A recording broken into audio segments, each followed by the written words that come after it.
Vous n'êtes pas chômeur, pour info. Non, pas du tout. Vous travaillez, vous êtes chef d'entreprise. Oui, oui, exactement. Vous vous adonnez au paris sportif à partir de quelle année? C'est quoi le marqueur temporel? L'année 2023. 2023. 2023, j'ai un ami qui venait me voir souvent à la maison. Et j'ai vu, il est venu, il était assis, il regardait la télé, comme ça, il était heureux. Mais qu'est-ce qui se passe? Non, son équipe a gagné. Il me montre son téléphone. Il a gagné plus de 180 000, je pense. Il a mis que 30 000 francs. Moi, je vois ça un gain facile. Mais comment tu as fait pour avoir? Ils ne sont les paris sportifs. Bien évidemment que je connaissais ça avant. Je mettais seulement que les 300 francs, les 200 francs l'année 2022. Mais j'ai stoppé. C'est un amusement pour moi. C'est cela. Mais lorsqu'il a gagné 180 000 francs, il dit bon, ça c'est un gain facile aussi. Il suffit juste de mettre l'argent sur de bonnes équipes et puis, paf, tu gagnes comme tu veux. Justement, comment ça va évoluer? Le gain le plus important que vous allez enregistrer, c'est lequel? Entre 2023 et la fin justement de... En 2023, plus de 4 millions. Plus de 4 avez millions. perdu ou gagné? Que j'ai compté, que j'ai perdu. Ah, vous avez perdu? Nouveau sur la chaîne, n'oubliez pas de vous abonner et d'activer la notification pour ne rater aucune de nos prochaines vidéos. J'ai perdu plus de 4 millions. Ok, vous avez gagné combien? Ça ne vaut même pas 500 000 à vrai dire. Ça ne vaut même pas 500 000. Mais pourquoi on continue? Peut-être que vous êtes un mauvais parieur aussi. Il n'y a pas de mauvais pari dans le jeu, c'est hasard. C'est hasard. Tu peux être sûr à 100%, on envoie le ticket, tu mets ton argent. Ça paie.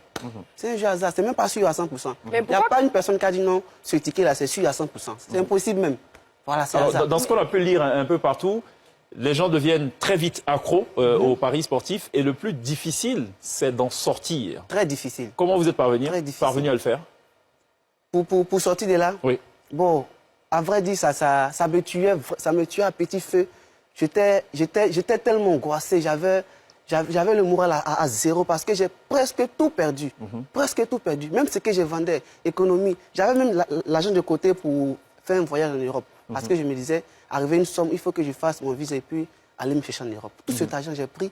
J'ai commencé à jouer, j'ai retiré un peu, petit à petit. Ça fait que c'était devenu comme une drogue pour moi aussi, je peux le dire. Et puis très difficile de m'en sortir. On parie combien de fois dans la semaine quand c'est comme ça? Tous les jours, chaque heure. C'est que dès que vous vous réveillez, vous mettez sur votre activité quotidienne. En même temps, si j'ai 100 000 francs sur mon compte, je viens directement sur le site et puis je parie. Mais vous perdez, pourquoi est-ce qu'on continue à parier si on perd? Si on perd, on veut se rattraper. On veut se rattraper. Si j'ai perdu 200 000 matin, il faut que je me rattrape d'ici ce soir, les 200 000 francs. Voilà, dans 100 ans, quand tu es en train de perdre encore au fur et à mesure. Le lendemain encore, tu as envie de rattraper ce que tu as perdu hier parce que c'est impossible de laisser. Voilà, au fur et à mesure, c'est comme ça que tu perds et tu rentres encore dedans. Tu as cette soif de gagner tout ce que tu as perdu. Mais ça a été quoi le déclic pour que vous vous dites là c'est chaud, il faut que j'arrête? J'ai joué jusqu'à ce que je perds tout. J'ai sorti loyer impayé, moi je suis même vidé de la maison. Je n'avais même pas une somme à payer, même pas 500 francs. Moi qui pouvais toucher peut-être 30 000 à 50 000 par jour pour mon activité. Vous êtes dans quel domaine d'activité? Je suis dans l'imprimerie. D'accord. Voilà, tout ce qui est comme les t-shirts, les tasses, tout ça, je fais. Julien Ogbo, vous êtes psychologue, vous comprenez ça? Oui, je comprends parfaitement. Évidemment, vous ne le justifiez pas, mais vous comprenez. Oui, je comprends. Ça part de quoi, tout ça? Bon, d'abord, on doit savoir que le jeu d'abord, ça part le pari sportif part d'abord d'un jeu. Après, il y a le plaisir et la passion du foot. Et pour certains, cela constitue une forme de souffrance silencieuse. Et le fait pour certains joueurs, le fait de jouer émane de fait de vouloir, comme on le dit, sur le couvert de la liberté, c'est-à-dire essayer de dompter le hasard. C'est là on va assister ici à toute forme de distorsion psychologique avec l'idée de cette fois-ci, ça sera la bonne. On court toujours après quelque chose qui paraît accessible, mais qu'en fait ne semble pas. Ici, c'est pas le gain qui est le problème. C'est pas le gain qui est le problème, c'est l'espoir qui est lié au gain. Le parieur vit l'illusion de gagner prochainement. Et c'est ça. Or, ici, quand on joue, le simple fait de parier a le même système dopamique que l'alcool ou la drogue. Et il y a l'activation de ce qu'on appelle la dopamine. Et la dopamine qui vient ici pour stimuler ici le désir de vouloir toujours gagner, l'envie de toujours faire mieux pour pouvoir toujours avoir ce que nous visons. Et c'est un idéal qu'on vise. Le gain, c'est un idéal qu'on vise, mais quand on n'arrive pas à avoir... Alors, vous êtes, dans votre raisonnement, pour l'instant, j'ai failli dire vous incriminer en griffe les parieurs, les joueurs.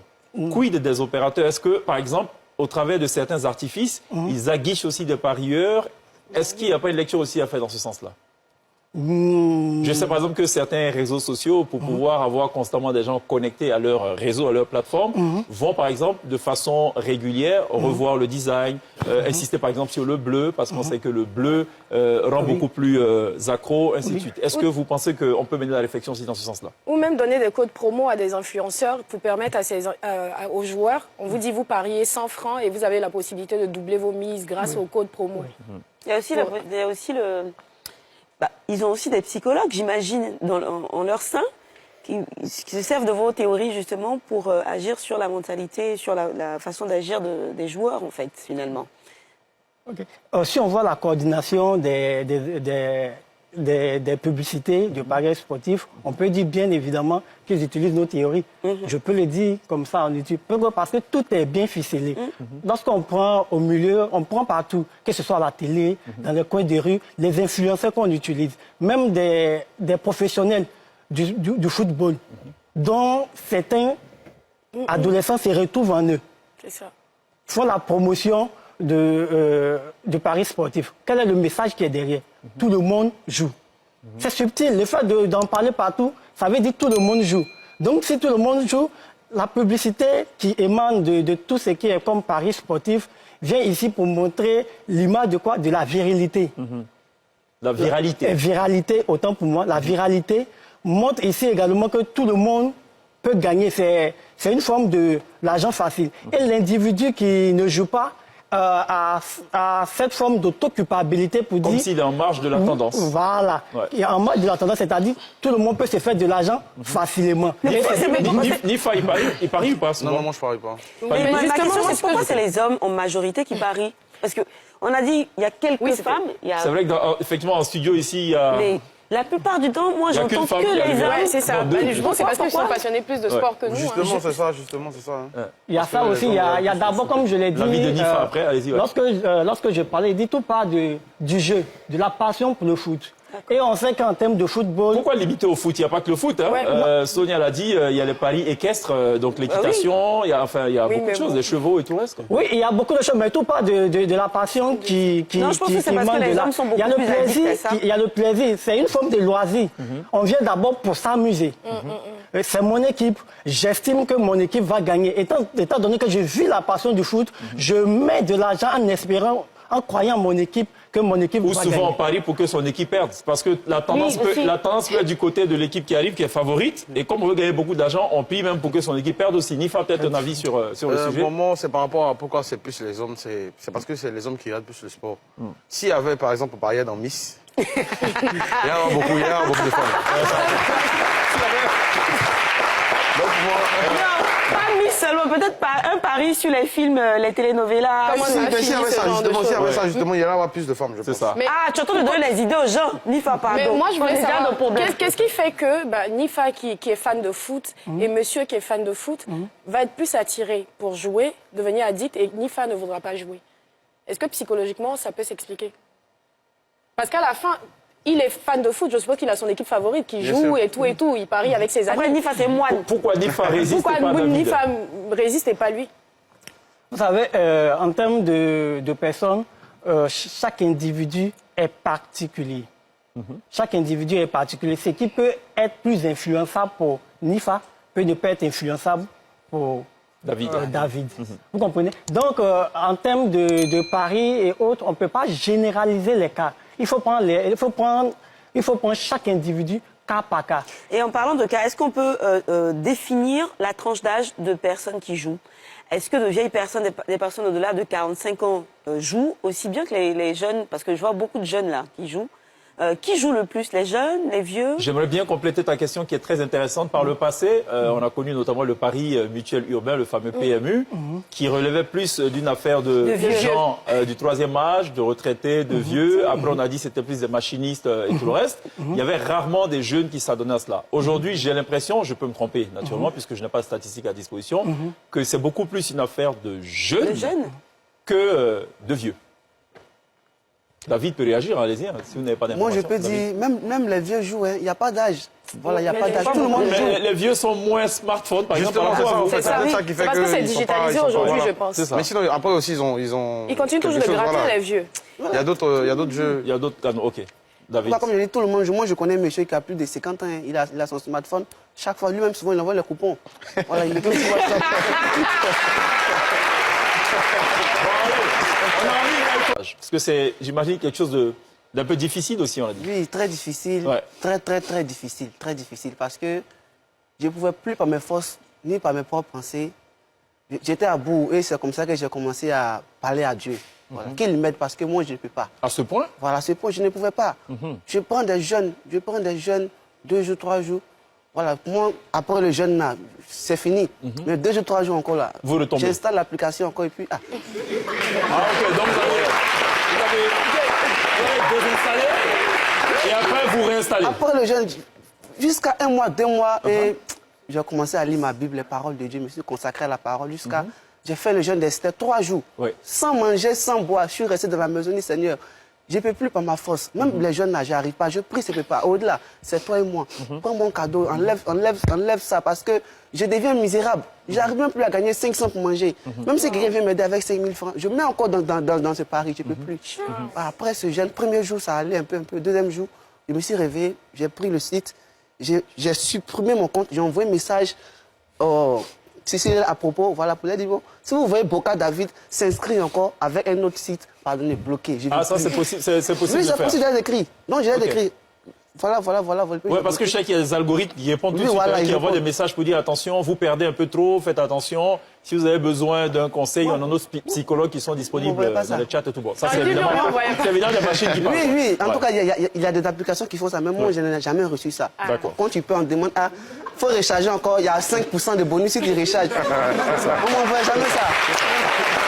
Voilà. Deuxième jour, j'ai supprimé l'application. Troisième jour, après le jeûne, j'ai mangé, je me suis levé. J'ai commencé à lire, prier. Ça dure depuis combien de temps, cette résiliation du contrat avec le Paris sportif? Ça fait vaut combien de temps? maintenant quelques mois, Quelques mois. 3 à 4 mois que... Vous avez des tentations par moment? Oui, souvent. Je peux dire souvent. Ça se manifeste comment? Vous dites, attends, je vais réinstaller l'application. Je peux être sur Facebook comme ça, et puis je vois quelqu'un a mis 500 francs, il vient de gagner 120 000. C'est quelqu'un qui dit ça? Non, Qui dit, je vois, il poste le coupon. Ok. Voilà, il dit, si c'est moi, 5 000, il a mis 500, mais 5 000, 10 000, ça a multiplié. Donc l'envie est là. Il y a envie de l'écrire même ton coupon que tu as fait demain là. Oui. Envoie-moi aussi. Mais quand je pense qu'il y a un esprit encore qui est fort que moi, la prière c'est la vérité. Alors, ça c'est un cas pratique. Julien Ogbo, c'est un cas pratique. Oui. Il y a différents cas de figure. On a pu lire aussi des témoignages de gens qui disaient qu'ils étaient au bord du suicide. Oui. Comment on en sort pour le spécialiste que vous êtes? Comment on sort de ça? Est-ce que vous avez des recettes miracles? Mais assez succinctement. Okay, d'accord, recette miracle, Oui. non. Mais il y a des dispositifs qui sont mis en place pour accompagner les personnes qui sont en situation d'addiction. D'abord, consulter un spécialiste qui est d'abord soit un psychologue ou un psychiatre et à travers son niveau, mettre en place un protocole thérapeutique. Et il y a aussi le TTC qui est là. Quoi? Toute taxe comprise? Non, thérapie cognitivo-comportementale, okay. qui vient ici à faire ce qu'on appelle un remaniement psychique de la personne. Et il y a cette fausse croyance qui est liée au pari. Il faut déconstruire cela. Et tout cela s'est fait étape par étape. Ça ne se fait pas brusquement. Je n'ai pas envie de compliquer les choses. J'ai l'impression que vos propositions sont un peu difficiles d'accès. Ouais, parce que s'il est ruiné, payer 15 000 oui, parce que déjà, c'est c'est pas tout le monde qui a le réflexe d'aller voir le psychologue ou le psychiatre. Voilà. Est-ce qu'il y a quand même des astuces un peu élémentaires que chacun peut appliquer chez lui à la maison? Et vous répétez la question de chèque. Est-ce que, par exemple, c'est vrai, lui parler à Dieu, mais est-ce qu'on peut se confier à quelqu'un? Est-ce qu'on peut se faire suivre ses parents? Parce qu'à aucun moment, il a parlé d'avoir confié ça à ses parents, à ses amis, à son entourage. En fait, il s'est isolé. Est-ce que justement, comme on dit, des astuces des astuces, comme dirait... Oui, dans le cas d'isolement et autres, il faut en parler. Et l'idée ici, c'est de ne pas juger les parieurs. À première vue, parce que à force on juge, plus le parieur se rétracte encore dans l'isolement. Il faut d'abord comprendre.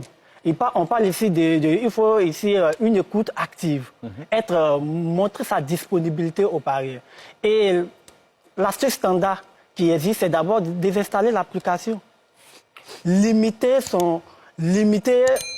comme on peut dire, son temps avec les applications sportives. Même ce qui n'est pas évident. Pourquoi? Même sur les réseaux sociaux, il y a les publicités partout. Qu'est-ce que vous avez envie de dire aujourd'hui à ceux qui sont déjà de simples parieurs et secondairement à ceux qui sont des parieurs qui sont accros? Vous avez envie de dire quoi ce soir? Ceux qui ont commencé, qui ne sont pas encore allés loin, qui n'est pas encore devenu une addiction, ce que je peux dire, c'est qu'ils peuvent arrêter et puis c'est le moment d'arrêter parce que tu te dis, j'ai 500 francs, j'ai 1000 francs, ce n'est rien comparé à mes 100 000 francs qui sont dans ma poche. Mais il y aura un jour, il y aura un moment où tu auras envie de prendre les 100 000 francs qui sont dans ta poche, pareil sur une équipe parce que tu te diras non, c'est sûr à 100%. Et là, c'est un mensonge. Le jeu hasard, c'est un mensonge. Voilà, on nous montre juste des sommes que tu ne vas jamais toucher.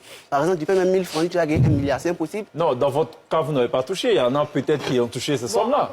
Moi, je connais quelqu'un qui a parié 3 millions et qui a eu 12 millions. Et il a pu les retirer parce que je sais qu'il y a ce problème. La personne en question a les bras longs, quoi. Donc, Ah oui. Même les gens autour aussi, parce que certaines personnes, quand ils disent ont gagné et tout, même si tu ne vois même pas de site, C'est ça. et quelqu'un va dire il a gagné, ça va te motiver à aller. Mais il dit jamais combien ils ont perdu. Oui, Ça, c'est une preuve sociale.